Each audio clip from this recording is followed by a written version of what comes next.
Okay, what the court said today is nothing unusual, because the real issue here is that when they went to, Julius Abure and his group went to the Federal High Court, they went and made a claim that they were entitled to be the leaders of the party. Then that judgment was set aside by the Court of Appeal, but in so doing, the Court of Appeal went ahead and declared Abure the national chairman. So when we came to the Supreme Court looked at the cases and said that no, that since the two lower courts have found that the substantive dispute was the issue of leadership of a political party, that they had no jurisdiction to pronounce Abure as national chairman of the party, and that their judgments were not out of jurisdiction, and they set aside the judgment. And also the Supreme Court went ahead to make the point that political parties, on the need for political parties to be well guided by their constitution and guidelines, especially on the issue of tenure of officers. And that Julius Abure's tenure, he has outlived his tenure. So that is the purpose of the judgment.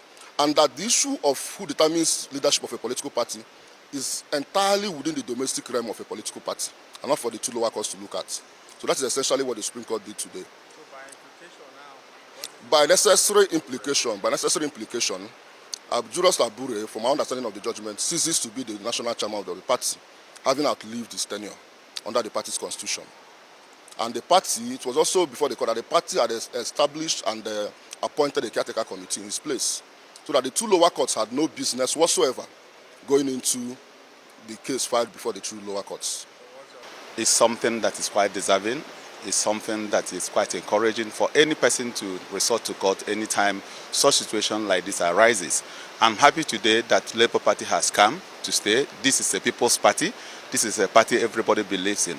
And I want to thank the member and congratulate all the members of the NCC, from the our national chairman, Senator Nenadi Usman, and all other members of the National Caretaker Committee, and also the entire leadership of our NWC, NEC, where you have the TUC members, where you have the NLC members, where you have the Governor Alex Hoti and the Deputy Governor, and every other person that is a member of the Labour Party, and all the faithfuls that believe in democracy. I think this is quite resounding for democracy. It has brought back the belief at the instance and strength of the democratic system in Nigeria. What message do you have for party members? Well, the message I have for the party members is that all along they have been so patient, because situations have risen where they should have rioted or reacted violently, but they have been so patient.